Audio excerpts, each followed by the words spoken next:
Você provavelmente já deve ter ouvido falar por aí que nós vivemos um tempo de polarizações extremas. Tudo se dividiu em duas partes, os bons e os maus, os realistas e os sonhadores, os comunistas e os capitalistas, os pró-vida e os pró-aborto, e por aí vai. De fato, a polarização que vem acontecendo no século XXI, ela é intensa, interessante e incômoda, mas ela não é exatamente nova. O que nós chamamos hoje de polarização, talvez os mais sábios chamariam apenas de vida. E a vida é polarizada, ou você está vivo ou você não está vivo. E entre um polo e outro, nós vamos tentando construir nossos sentidos e nossos propósitos nesse mundo.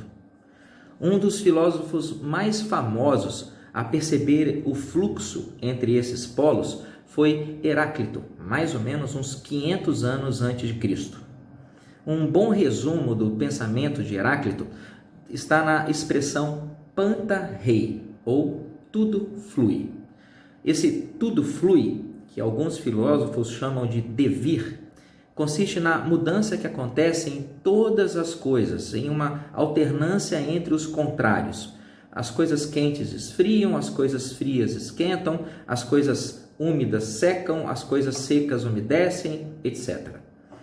A realidade não pode ser reduzida a apenas um único estado, ou quente ou frio.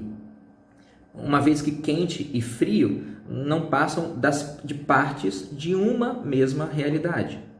Não existe uma ladeira que apenas sobe ou uma ladeira que apenas desce, tirando as escadas rolantes, mas mesmo assim, o seu movimento na ladeira, ele pode expressar uma subida ou uma descida, mas a realidade da ladeira ou da escada rolante é simplesmente ser uma ladeira ou uma escada, enquanto nós subimos e descemos por ela. A realidade humana, então, ela existe confinada nesse processo de mudanças eternas, enquanto os opostos forjam seus conflitos. De um modo sublime, mas de certa maneira muito frio e quase desumano, a nossa harmonia deve incluir o desequilíbrio inerente nesse tudo flui. Veja, por exemplo, um caso interessante. Dá uma conferida no mapa mundi. Uns 200 anos atrás, a Holanda pertencia à França. A Finlândia fazia parte da Rússia. O Texas era uma república independente e o Império Otomano era uma das maiores potências do mundo. Especificamente com relação ao Império Otomano, ele possuía uma área de 5 milhões de quilômetros quadrados. Era imenso, 2 vezes maior que a Argentina e maior até mesmo que a União Europeia da atualidade. Se ele ainda existisse, o Império Otomano seria a 7ª maior nação em termos de território. Os otomanos possuíam um exército imenso, extremamente bem treinado e bem equipado. Eles tinham uma população de mais de 35 milhões de pessoas e ele existiu durante quase 800 anos. O Império Otomano era tão imenso e poderoso que ele chegou a ser chamado de o Estado Eterno. Bom, pega lá o mapa. Dá uma olhada, ver se você encontra o Império Otomano nele. O Império Otomano foi extinto em 1922, sendo reduzido à Turquia. Se tivesse nascido hoje, Heráclito, o filósofo do Panta-rei, ele seria considerado um turco. Você não pode achar que um império de 800 anos de duração desaparece no nada, que ele pode ser eliminado com a simples assinatura de um contrato depois de existir por quase 10 séculos.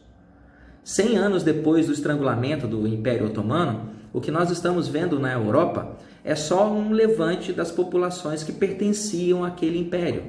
O Império Otomano incluía o que hoje nós conhecemos no mapa como Síria, Irã, Iraque, Líbano e Egito, entre outros países.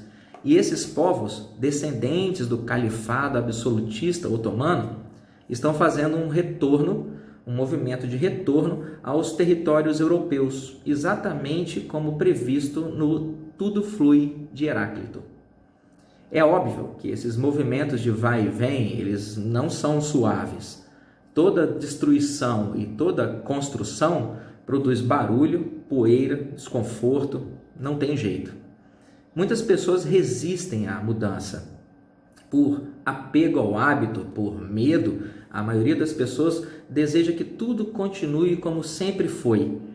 Mas não é assim que a realidade funciona. As estações do ano se alternam, sua idade muda, minha idade muda, eu tinha cabelo, não tenho mais. E até os continentes estão à deriva, navegando de um lugar para o outro. O que nós estamos vivendo no Brasil, nesse momento, é algo como uma primavera árabe do conservadorismo, baseada no Pantarrei de Heráclito. Para falar a verdade, o Ocidente inteiro está vivendo essa primavera conservadora, talvez como uma resposta ao califado otomano que está ressuscitando e avançando sobre a Europa. Nós estamos assustados e reagimos a isso tudo, criando novos valores ou nos apegando a tradições que funcionaram durante muito tempo. E uma dessas tradições é o conservadorismo. Entre ações e reações, enquanto esse Pantarrei vai massacrando a gente, alguns eventos terminam flertando com o absurdo. Por exemplo, num desses eventos de ação e reação, a velha política brasileira vem tentando brecar o avanço do conservadorismo. Eles não querem essa mudança, então eles saem criando leis e obstáculos burocráticos literalmente imbecis. Essa semana o Congresso Nacional deu um bom exemplo disso, aprovando uma lei de abuso de autoridade que, na verdade, é uma lei para o abuso de autoridade. Isso vai contra o bom senso do cidadão comum.